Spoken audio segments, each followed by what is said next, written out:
Halo semua, apa kabar? Semoga dalam keadaan baik dan sehat. Sesi kali ini adalah hands-on session dan merupakan kelanjutan dari materi Object Relational Mapping atau ORM.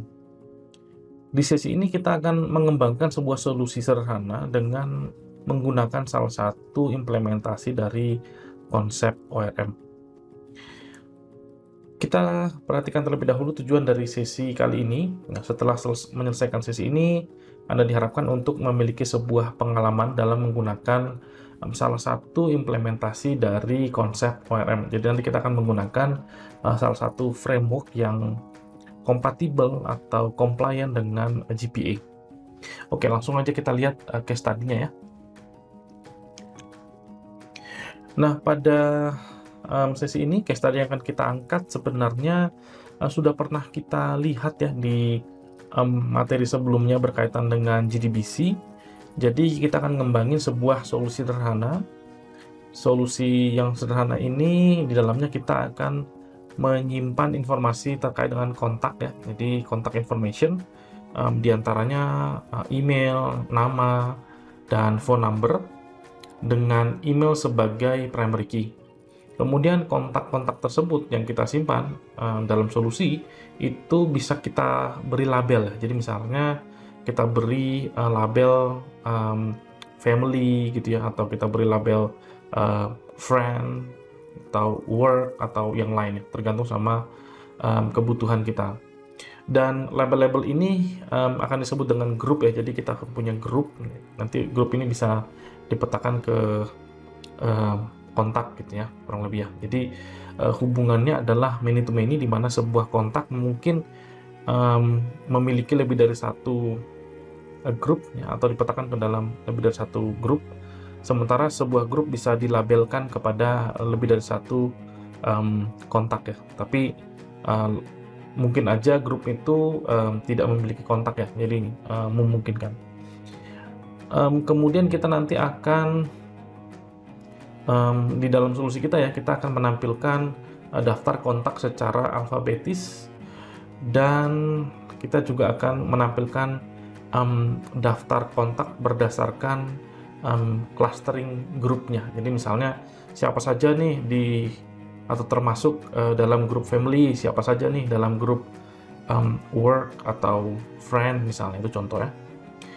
Kemudian kalau kita perhatikan di sini disampaikan bentuk konseptual data modelnya ya. Jadi ada contacts, kemudian ada groups, kemudian karena many to many relasinya ya, kalau kita lihat di entity relationship diagramnya, maka ketika di konseptual dia akan membentuk sebuah join table gitu ya, kurang lebih ya.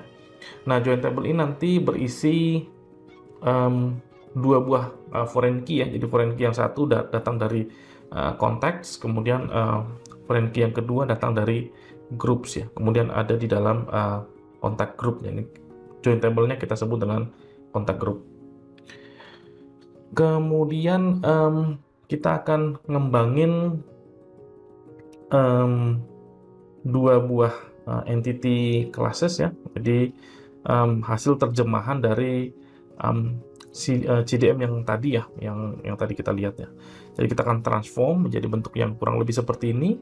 Kemudian kita akan melakukan operasi-operasi persistensi ya. Misalnya kita akan save, kita akan delete, kita akan melakukan querying dan lain sebagainya. Oke, pattern yang akan kita gunakan adalah yang data mapper ya. Jadi ini lebih populer kalau di platform Java. Jadi kita akan menggunakan yang data mapper. Specifically kita akan menggunakan yang compliant terhadap JPA ya, terhadap Java Persistence API. Kemudian bentuknya kurang lebih akan seperti ini nanti ya. Nanti kita akan punya beberapa entity classes ya, atau model. Kemudian kita akan punya mapper ya, kita akan punya entity manager. Kemudian kita akan punya persistence XML di sini untuk mengkonfigurasi mappingnya ya, atau apa saja yang dimanage oleh si mapper ini nanti. Kemudian interaksi ke actual database akan kita lakukan melalui mapper, kurang lebih seperti itu. Nanti kita akan satu persatu ya. Nah, langkah-langkah yang akan kita lakukan, yang pertama kita membutuhkan Maven. Jadi teman-teman nanti akan menginstal Maven, Apache Maven. Kemudian setelah diinstal dengan benar ya, teman-teman akan meng-create Maven project. Kemudian melalui Maven project ini teman-teman bisa men-setup dependency modules ya. Jadi modul-modul yang diperlukan, yang diperlukan untuk ngerjain case study ini ya.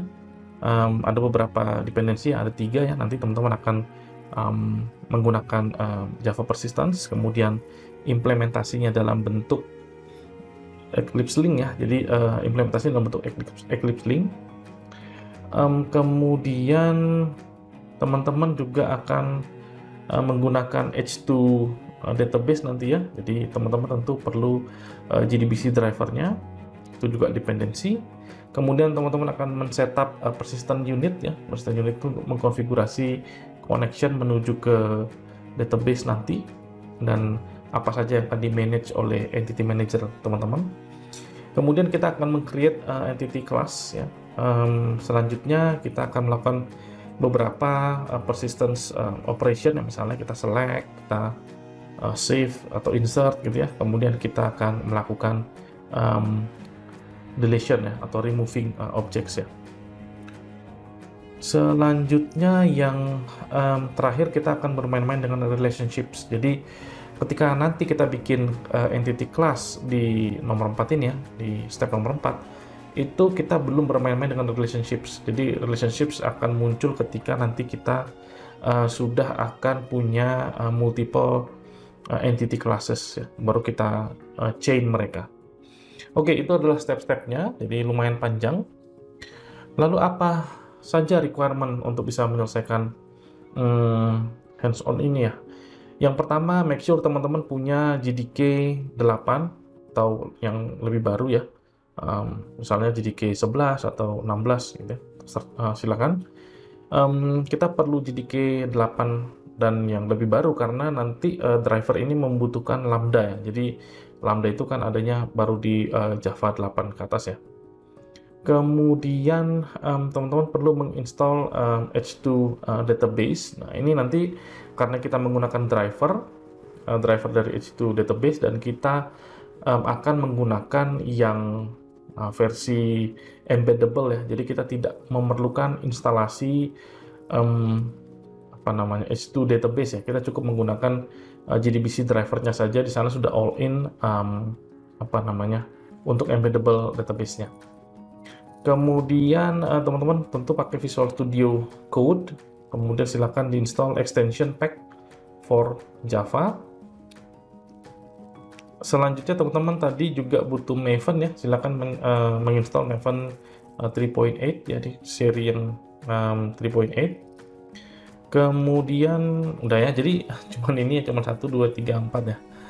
Cuman 4 yang diperlukan ya. Nanti teman-teman akan di-guide satu persatu. Jadi silakan nanti memperhatikan ya step by step-nya. Oke, saya pikir itu untuk hands-on. Silakan untuk mulai masuk ke series hands-on-nya. Oke, thank you. Kita langsung aja. Sip.